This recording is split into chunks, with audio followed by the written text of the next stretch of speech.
students, welcome to physics classes. We were doing chapter electricity of class 10th. In this, we have covered certain topics like electric current, electric potential, their numericals and circuit diagrams. And now we are going to start Ohm's law. Ohm's law में सबसे पहले हम इसकी experimental verification करेंगे. इसकी experimental verification की गई to check that is there any relationship between the potential difference और current. क्या potential difference और current में कोई relation है, ये चेक करने के लिए इसकी एक्सपेरिमेंटल वेरिफिकेशन की. अब इसके लिए हम सबसे पहले क्या लेते हैं, एक इसका सर्किट अरेंजमेंट है ये, ठीक है. इसमें सर्किट डायग्राम्स जो हैं हमने वो यूज़ किए हुए हैं, जैसे ammeter to measure current, this is key and these are cell.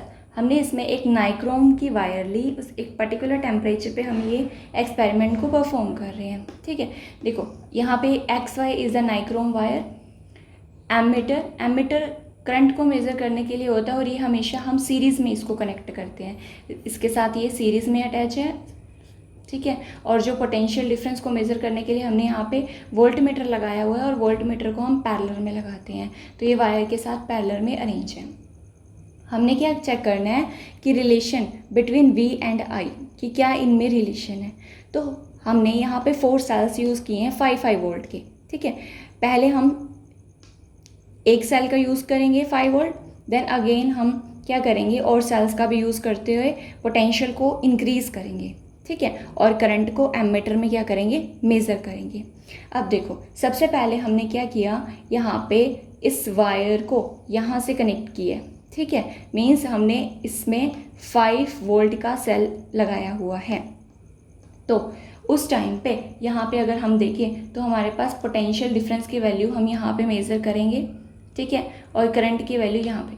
अब जब मैंने यहाँ पे 5 वोल्ट का सेल लगाया तो करंट की वैल्यू सपोज हमारे पास कितनी आई, 1 एम्पियर आई. जब पोटेंशियल कितना लगाया, 5 वोल्ट का. कितने सेल यूज़ हुए हैं उसके लिए, सिर्फ 1 सेल यूज़ हुआ है, ठीक है. नेक्स्ट मैंने क्या किया, अब इस वायर को यहाँ से अटैच कर दिया. मीन्स इसमें कितने सेल यूज़ हो गए, अब 2. नंबर ऑफ सेल कितने यूज़ हुए, 2. और उस टाइम पे हमने जब करंट की वैल्यू ली एमीटर में तो 2 एम्पियर आ रही है.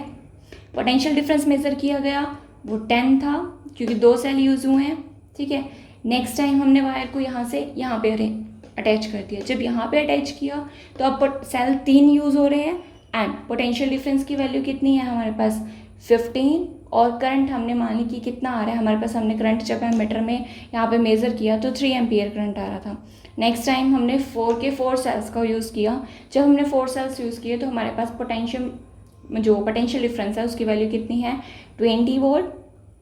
और उस टाइम पे एमीटर में करंट कितना आ रहा है, 4 एम्पियर, ठीक है. अब इन चारों जो वैल्यूज़ जो हमने ले रखी हैं इनकी हमने क्या निकाला, V बाई आई रेशियो निकाला. जब हमने V को I से डिवाइड किया तो हमने देखा 5/1, 10/2, 15/3 एक कांस्टेंट वैल्यू आ रही है. कितनी आ रही है, 5, ठीक है. 5 वैल्यू आ रही है हमारे पास सब में. तो यहाँ से हमें क्या पता चलता है कि जैसे जैसे मैं क्या इंक्रीज़ कर रही हूँ, यहाँ पे सेल का नंबर इंक्रीज़ कर रही हूँ. सेल का नंबर इंक्रीज़ करने से क्या हो रहा है, यहाँ पे पोटेंशियल डिफरेंस की वैल्यू क्या हो रही है, इंक्रीज़ हो रही है. उसके साथ क्या है, करंट भी हमारे पास क्या हो रहा है, इंक्रीज़ हो रहा है, ठीक है. अब ऐसा क्यों हो रहा है, ऐसा इसलिए हो रहा है क्योंकि पोटेंशियल डिफरेंस क्या होता है, पोटेंशियल डिफरेंस अगर इंक्रीज़ होगा तो उसके इंक्रीज़ होने से क्या होता है, नंबर ऑफ़ इलेक्ट्रॉन्स जो हैं उस वायर के अंदर इंक्रीज़ होंगे. नंबर ऑफ़ इलेक्ट्रॉन का फ्लो जो है वो क्या होगा, फास्ट रेट से होगा. अगर नंबर ऑफ़ इलेक्ट्रॉन का जो फ्लो है वो फास्ट होगा तो उसमें करंट भी क्या होगा, इंक्रीज़ होगा. करंट भी इंक्रीज़ होगा तो इससे क्या पता चल रहा है कि जैसे जैसे मैं पोटेंशियल डिफरेंस को इंक्रीज़ कर रही हूँ उससे क्या हो रहा है, करंट भी क्या हो रहा है, इंक्रीज़ हो रहा है, ठीक है. कि वी गेट दैट करंट जो हमारे पास है is directly proportional to potential difference. की पोटेंशियल डिफरेंस अगर बढ़ेगा तो करंट भी क्या होगा, बढ़ेगा, ठीक है. और जब हमने इसकी रेशियो निकाली V बाई आई की तो हमारे पास क्या आई, कांस्टेंट 5 वैल्यू आई है ना, कांस्टेंट. ये क्या है, रेजिस्टेंस है हमारे पास. एक्सपेरिमेंटल वेरिफिकेशन आपके पास 3 मार्क्स में आ जाती है एग्ज़ाम में. तो आपने ये सर्किट डायग्राम ड्रॉ करना है और इसे अपने वर्ड्स में एक्सप्लेन करना है. In 1827, a German physicist, George Ohm Simon, studied the relationship between the potential and current. Okay. This relation between the potential difference and current is known as Ohm's law. अब इस Ohm's law को study करने के लिए हम इसका एक analogue study करते हैं, ठीक है। Let us take one example. ये हमारे पास क्या है, 2 बीकर हैं, ठीक है। 2 बीकर हमने वाटर से फिल किए हुए हैं। अब एक बीकर हमारे पास लोअर हाइट पे है और जो दूसरा बीकर है, अगर मैं उसकी हाइट को क्या कर देती हूँ, इंक्रीज़ कर देती हूँ, ठीक है। दूसरे बीकर की मैंने हाइट को इंक्रीज़ किया तो क्या होगा, वाटर का फ्लो एज़ कम्पेयर टू जब वो हाइट उसकी क्या थी, लोअर थी दूसरे वाले बीकर की, तो अब मैंने हाइट को क्या किया, इंक्रीज़ किया। As compare to this water का फ्लो क्या होगा, इंक्रीज़ होगा। मीन्स फ्लो क्या होगा, इंक्रीज़ होगा। फ्लो क्या है, डायरेक्टली प्रोपोर्शनल टू हाइट। अगर हाइट बढ़ेगी तो फ्लो भी क्या होगा, बढ़ेगा, ठीक है।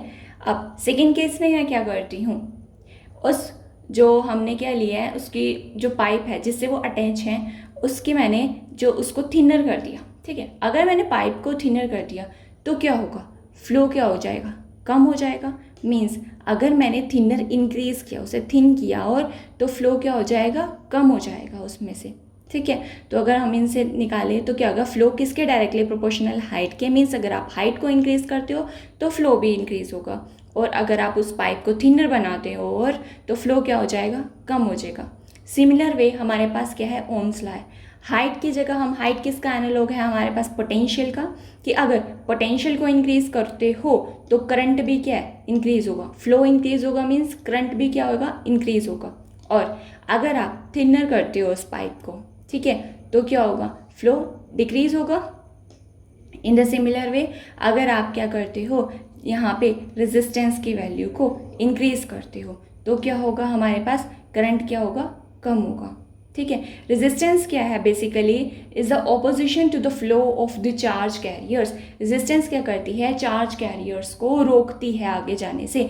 अगर चार्ज कैरियर्स नहीं जाएंगे, मीन्स क्या है कि अगर हम रेजिस्टेंस को क्या करते हैं, बढ़ाते हैं। अगर रेजिस्टेंस को बढ़ाते हैं तो इसका मतलब क्या है, चार्ज कैरियर्स को वो रोक रहा है, उसकी रोकने की जो ताकत है वो इंक्रीज हो रही है, ठीक है। तो उससे क्या होगा, करंट कम होगा, ठीक है। क्यों, ये क्या है हमारे पास, इन्वर्सली प्रोपोर्शनल।